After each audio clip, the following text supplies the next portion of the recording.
जय हिंद। कैसे हैं आप सब? उम्मीद करता हूँ आप बहुत बेहतर होंगे और आपकी पढ़ाई लिखाई बहुत अच्छे से चल रही होगी। ये जो हमने सीरीज चालू किया है बीपीएससी पीटी के लिए, ये लगातार इसी चैनल पे ये वीडियो जाता रहेगा। आप इसे देखते रहेंगे और आपकी तैयारी मेरे तरफ से पूरी होती रहेगी। बाकी जिम्मेवारी आपकी है, आप उसे कैसे देखते हैं। ये जो पिछला वीडियो हमारा इस चैनल पे गया है, उसमें हमने बीपीएससी के पीटी में जो भी क्वेश्चन आते हैं उसके सिलेबस को बताया है। खास करके इकोनॉमिक्स में जहाँ जहाँ से क्वेश्चन आते हैं उसको हमने बताया है। एक और वीडियो आएगा सेपरेट, जहाँ पे हम सिलेबस को डिस्कस करेंगे, कहाँ कहाँ से क्वेश्चन आते हैं, कौन कौन से सब्जेक्ट से क्वेश्चन आते हैं। इसी तरह जो हमने बीपीएससी में सिलेबस लिखा था, उसमें सबसे पहले हमने लिखा था परिचय। परिचय आपको कल वाले वीडियो में, इसके पिछले वाले वीडियो में मालूम चला होगा कि परिचय किसे कहते हैं, परिचय में क्या क्या हम जानते हैं और क्या क्या पढ़ते हैं। आज हम कुछ ऐसे फैक्ट्स पढ़ेंगे जो हमें वन लाइनर क्वेश्चन के दृष्टि से बहुत महत्वपूर्ण हो जाते हैं। जैसे कि कोई वनडे एग्जाम में जो क्वेश्चन आते हैं, यहाँ पे ये मिला था, यहाँ पे ये मिला था, वैसे ही इकोनॉमिक्स में भी बहुत सारे ऐसे वन लाइनर क्वेश्चन होते हैं जिसको आपको जाना अति आवश्यक पड़ जाता है। तो चलिए आज उसको हम यहाँ पे देखते हैं कि वन लाइनर क्वेश्चन में क्या क्या आता है। सबसे पहले हम बात करें तो किसी भी सब्जेक्ट में बहुत सारे छोटे छोटे चीजें होती हैं। जैसे उसके फादर किसको माने जा सकते हैं, उसमें नोबेल पुरस्कार दिया जाता है, कब से दिया जाता है, नोबेल पुरस्कार का नाम क्या है, सबसे पहले दिया गया तो किन व्यक्तियों को दिया गया, अभी किन को दिया गया है, ये सारी चीजें हमें जाननी होती है। तो चलिए स्टार्ट करते हैं आज का ये सेशन। सबसे पहले हम देखते हैं कि अर्थशास्त्र जो हमारा है,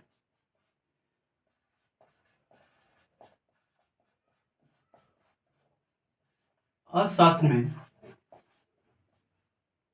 नोबेल पुरस्कार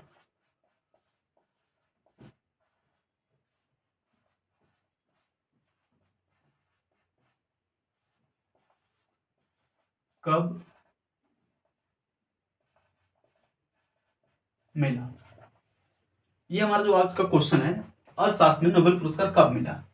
ये आपको हम बता दें कि अर्थशास्त्र में नोबेल पुरस्कार सन 1969,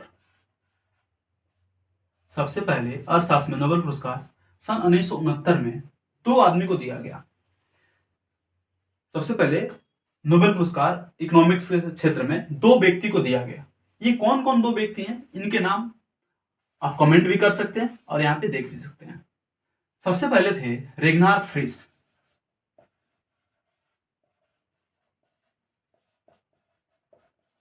रेगनार फ्रिस। दूसरे थे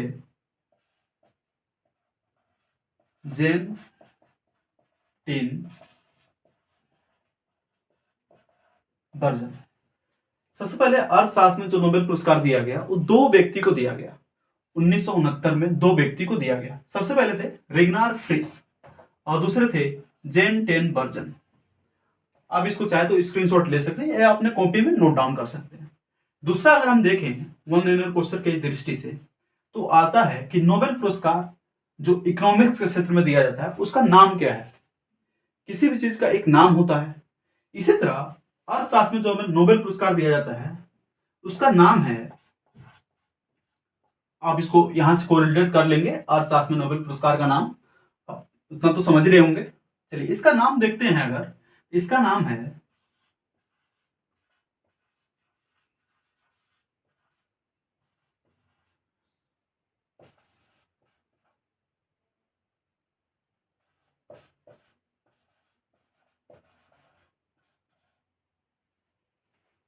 स्वेरेजस रिक्स bank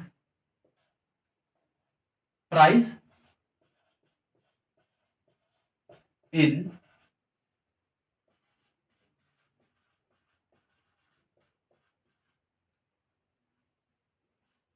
economic science.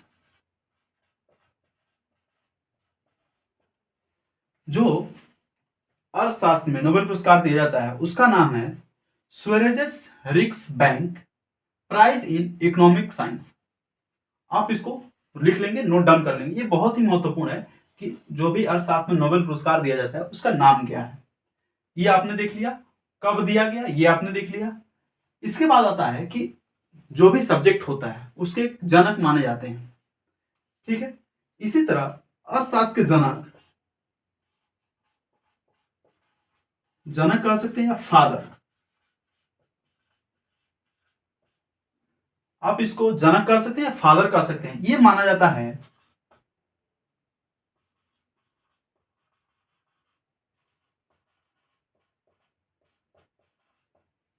Adam Smith को।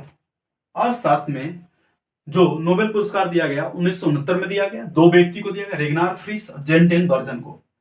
अर्थशास्त्र में जो नोबेल पुरस्कार दिया जाता है उसका नाम है Sveriges Riksbank prize in economic science. आपको ये समझ में आ गया? ये स्वेरेजस रिक्सबैंक, ये नाम क्यों पड़ा? आपके दिमाग में क्वेश्चन आना चाहिए कि स्वेरेजस रिक्सबैंक ये नाम क्यों पड़ा। सबसे पहले ये स्वीडन का एक बैंक है, जैसे अपने यहाँ आरबीआई, भारतीय रिजर्व बैंक, ये जो सभी बैंकों का चलाता है, संचालन करता है, उसी तरह स्वीडन में एक बैंक है प्राइज इन स्वेरेजस रिक्सबैंक। स्वीडन में एक बैंक है स्वेरेजस रिक्सबैंक, इसी के नाम पर इकोनॉमिक्स में जो नोबेल पुरस्कार दिया जाता है उसका नाम पड़ा था। एडम स्मिथ साहब, इन्होंने अपनी एक पुस्तक लिखी। कौन सी पुस्तक लिखी? पुस्तक का नाम है wealth of nation. Wealth of nation जो पुस्तक है इन्होंने लिखी थी 1776 में। 1776 में जो इन्होंने पुस्तक लिखी थी वेल्थ ऑफ नेशन, इसी की वजह से एडम स्मिथ को नोबेल पुरस्कार, एडम स्मिथ को अर्थशास्त्र का जनक मान सकते हैं। ये हमारा आज का वन लाइनर क्वेश्चन में 3 क्वेश्चन हो गया।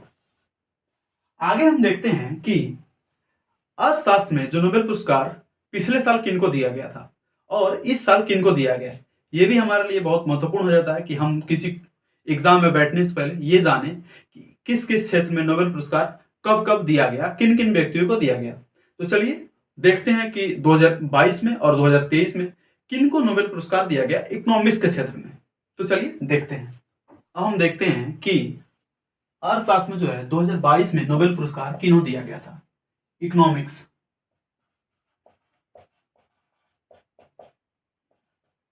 इकोनॉमिक्स क्षेत्र में 2022 में नोबेल पुरस्कार 3 व्यक्ति को दिया गया था। 3 व्यक्ति कौन कौन है? Ben S Bernanke, Douglas W Diamond, Philip H Dybvig. ये 3 व्यक्ति जो हैं, इन्हें अर्थशास्त्र में 2022 में नोबेल पुरस्कार दिया गया था। Ben S Bernanke, Douglas W Diamond, Philip H Dybvig. ये आप तीनों का नाम याद कर लेंगे। उसी तरह देखते हैं कि 2022 में नोबेल पुरस्कार किन्हें दिया गया था। 2022 का इसलिए मुख्य हो जाता है कि 2023 का इसलिए मुख्य हो जाता है कि अभी अभी तो एक साल बीता है, और दूसरा यह कि एक महिला को दिया गया था। उनका नाम क्या है? Claudia Golding. इनका नाम है क्लाउडिया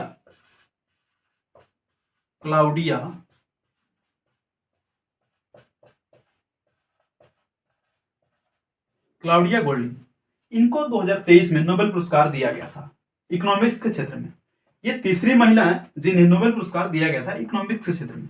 पहली महिला कौन है जिन्हें नोबेल पुरस्कार दिया गया था? यह आप अवश्य याद कर लेंगे, क्योंकि क्वेश्चन ये आता है कि सबसे पहले किस महिला को नोबेल पुरस्कार दिया गया था इकोनॉमिक्स के क्षेत्र में।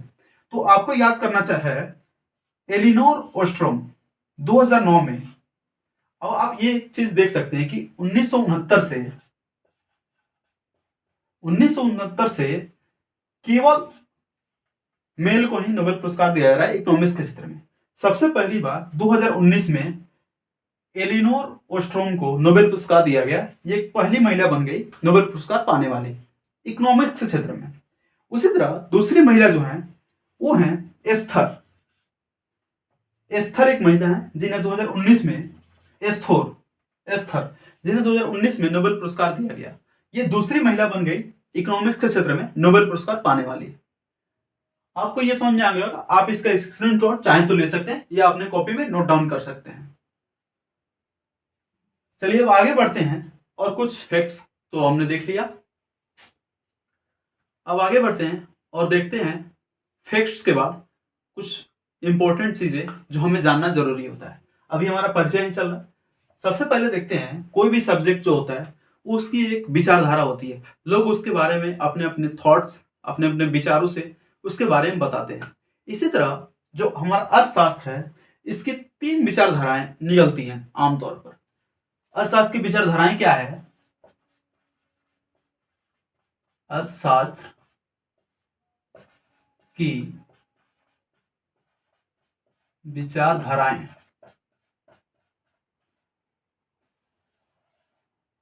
आमतौर पर हम इसे तीन तरह से बांटकर देख सकते हैं। सबसे पहले आता है क्लासिकल।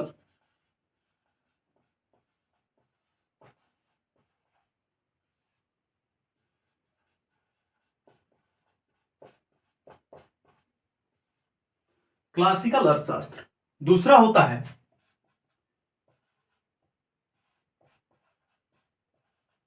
कीनेसियन।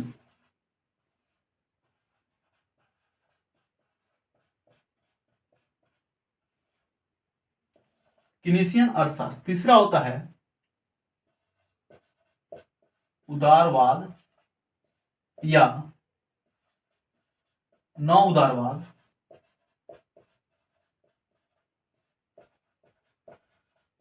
अर्थशास्त्र। अभी हम अर्थशास्त्र की विचारधाराएं देखें तो तीन तरह से इसकी विचारधाराएं निकल के आती हैं आमतौर पर। सबसे पहले होता है क्लासिकल अर्थशास्त्र, दूसरा होता है कीनेसियन अर्थशास्त्र, तीसरा होता है उदारवाद या नौ उदारवाद अर्थशास्त्र। क्लासिकल अर्थशास्त्र आपको अगर समझ में आ गया होगा, क्लासिकल यानी कि सबसे पुराना, सबसे पहले, सबसे पुराना क्लासिकल अर्थशास्त्र। इनकी विचारधारा ये थी कि इनका कहना था कि अर्थशास्त्र में सरकार का कोई हस्तक्षेप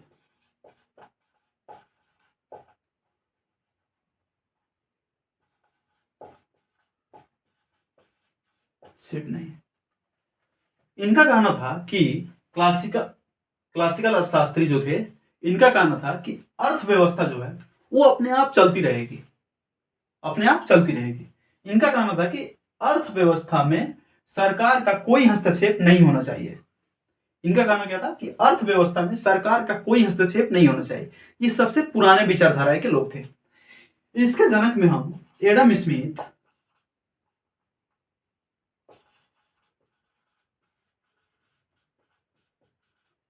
साहब को देख सकते हैं, जिन्होंने 1776 में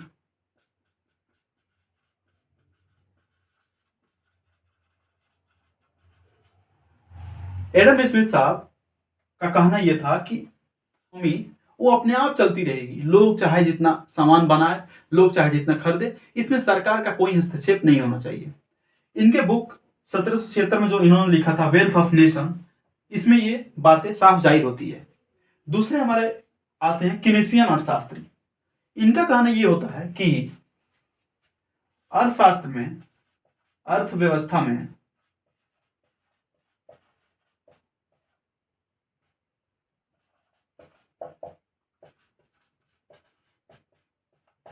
सरकार का पूर्ण हस्तक्षेप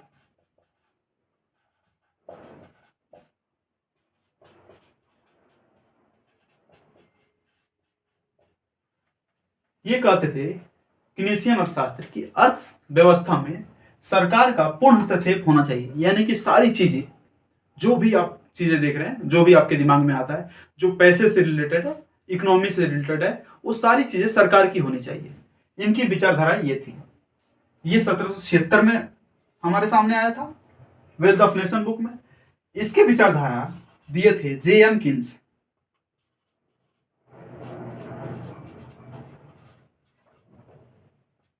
J.M. किन्स साहब, इनका पूरा नाम था जॉन मेनाल्ड किन्स। जॉन मेनाल्ड किन्स, इन्होंने अपना बुक लिखा था the general theory of employment,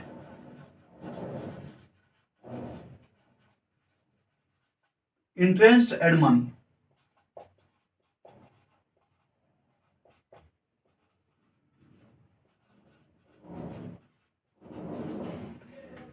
जो जॉन मेनाल्ड किन्स साहब थे, इनकी विचारधारा ये थी कि अर्थव्यवस्था में सरकार का पूर्ण हस्तक्षेप होना चाहिए, सरकार जो चाहे वो करे, इसमें किसी प्राइवेट संस्था का कोई हस्तक्षेप नहीं होना चाहिए।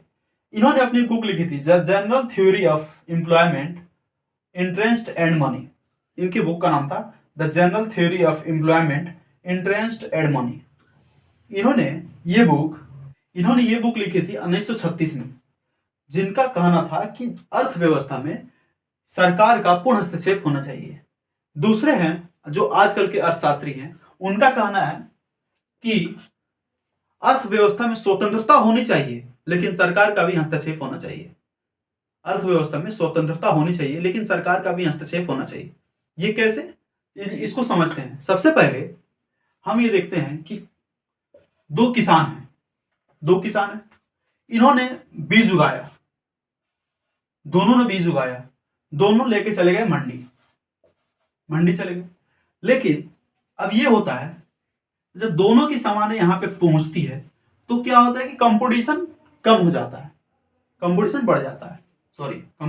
जाता है और क्या होता है कि दाम सस्ते हो जाते हैं।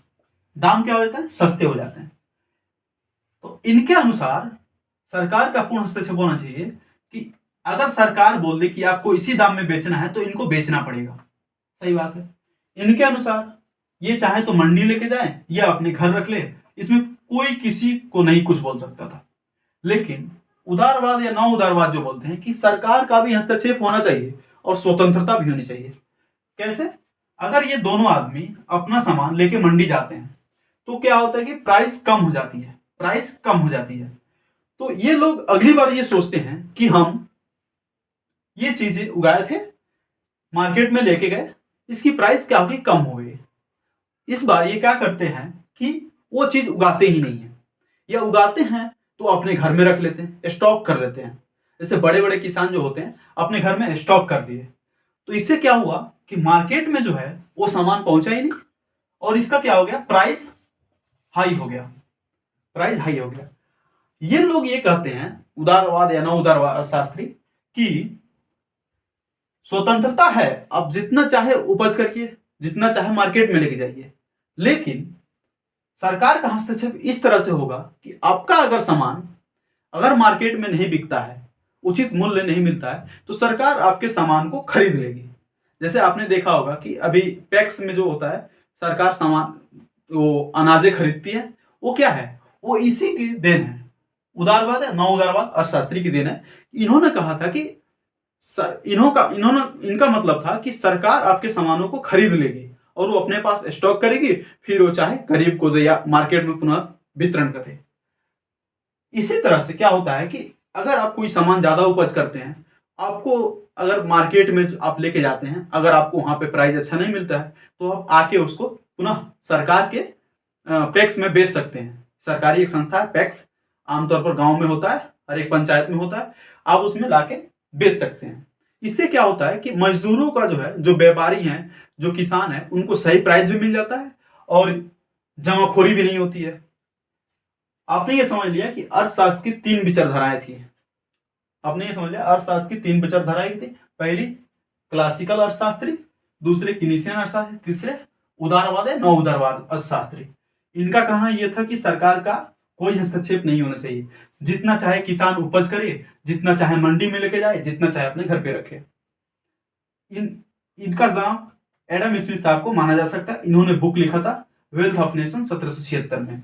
दूसरा है किनीशियन अर्थशास्त्री, इनका कहना था कि सरकार का पूर्ण हस्तक्षेप होना चाहिए। इसमें इसके जनक माने जा सकते हैं जॉन मेनाल्ड किन्स, J.M. किन्स। इन्होंने बुक लिखी थी the general theory of employment, interest and money. इन्होंने बुक लिखी थी 1936 में। इसका जनक किनीशियन अर्थशास्त्री के जनक J.M. मेनाल्ड किन्स को माना जा सकता है। उसी तरह उदारवाद या नव उदारवाद में कहते हैं कि सरकार का भी हस्तक्षेप होना चाहिए और स्वतंत्रता भी होनी चाहिए। अभी आपको मैंने समझा दिया कि दो किसान हैं, बीज उगाते हैं, उनकी अगर बीजें मार्केट में अच्छी मूल्य नहीं मिलती है तो सरकार एक उचित मूल्य पे उनकी बीजें खरीद लेती है। इसमें क्या हुआ कि उनके पास स्वतंत्रता भी है बीज उगाने की और सरकार के हस्तक्षेप भी है, सरकार उनकी बीजों को खरीद भी लेती है। आई होप आपको ये वीडियो पसंद आया होगा। अगर आपको वीडियो अच्छा लगे तो इसको शेयर कीजिए, चैनल को सब्सक्राइब कीजिए। ये मेरा दूसरा वीडियो है इस टॉपिक के हिसाब से। चलिए मिलते हैं अगले क्लास में, तब तक के लिए जय हिंद।